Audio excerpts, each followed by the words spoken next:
Dubai is getting more and more serious about sustainability, and honestly, it's about time we all do the same. In this video, I want to show you how small choices made during a renovation can not only save your planet, but also save your health and save your utility bills.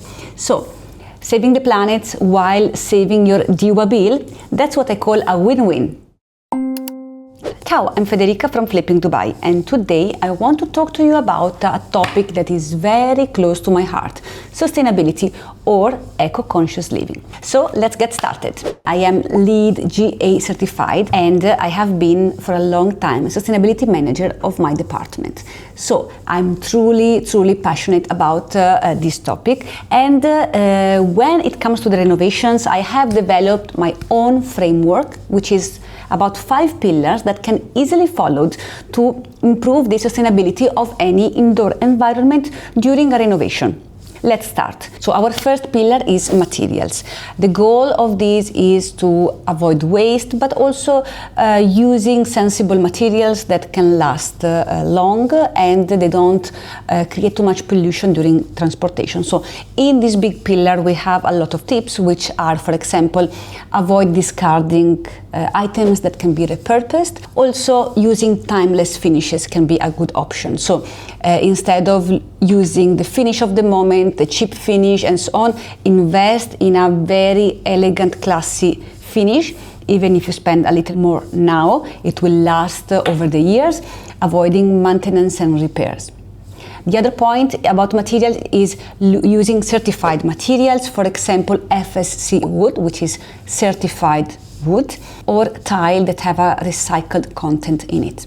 And also, choosing local supplier and even producer can help greatly the environment. Saving tips: using durable finishes and trying to recycle and repurpose what you have can actually save 15% of your renovation bill that you can use for a very nice trip to Bali or a very fancy brunch in the marina. The next pillar is about energy efficiency. So how to conserve energy without sacrificing on your overall comfort. First easy trick is use LED light. They consume 75% than a normal lighting and last 25 times longer. Second tip is use motion sensor connected to the lights in low traffic areas like corridors and other areas, so that the light switches off automatically when you're not around. Other tip is install smart thermostat. They learn your habits and can optimize AC usage when you're not around. The second point is to use energy efficient appliances. So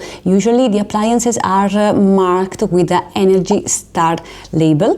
The more efficient, so usually it's in the A category or green category, the lower will be your bill at the end of the month. And finally, as a sophisticated upgrade, you can install solar panels in your townhouse or villa's roof. It's a big upfront investment, but in the long run, it will save you a lot of cost for your energy bill. Do you know that each degree higher in your home thermostat can save 5% of your annual electricity bill?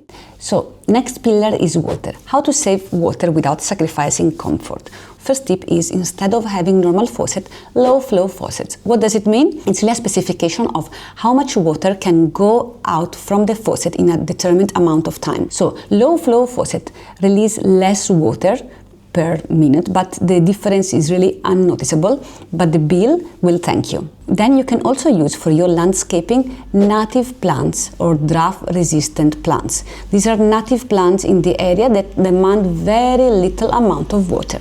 Finally, a sophisticated upgrade will be to install a recycling system that recycles your grey water, namely the water that comes from the faucets or for the shower, to irrigate your garden. Saving tip: did you know that a water efficient home in Dubai can save up 30% of your water bill annually? So think about these upgrades. Next point is indoor air quality. How to create a home that is comfortable to live in all year round. Well, the first tip is to use low VOC paints. Indeed, these paints, like the common Jotun paint that you find in the market, do not release harsh chemicals. Also, other building materials like the SPC flooring and so on have emissions. So make sure that you check their certification and it's mentioned that there is zero or almost zero negative emission for the environment. The next point is ventilation and natural light. This is the natural air purifier. Ensure that your house is ventilated properly. You open the windows, there is enough natural light. These will kill mold and bacteria. The next easy trick is to add indoor plants.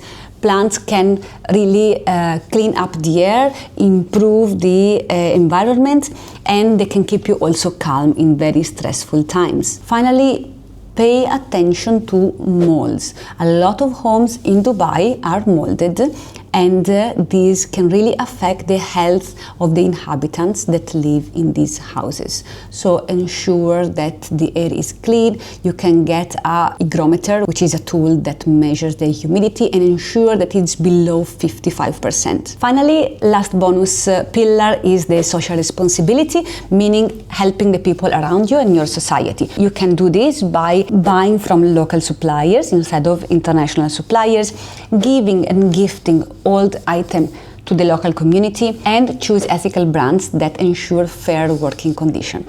So in a nutshell, this was my framework for sustainable homes. So whether you're flipping, renovating, or renting your dream home, please remember, sustainability is not about spending more, but it's about thinking smarter and saving bills in the long run. I can't wait to show you which sustainability upgrade we have implemented in the next flip, so stay tuned and don't forget to switch off the light when you go. See you soon in Flipping Dubai. Ciao!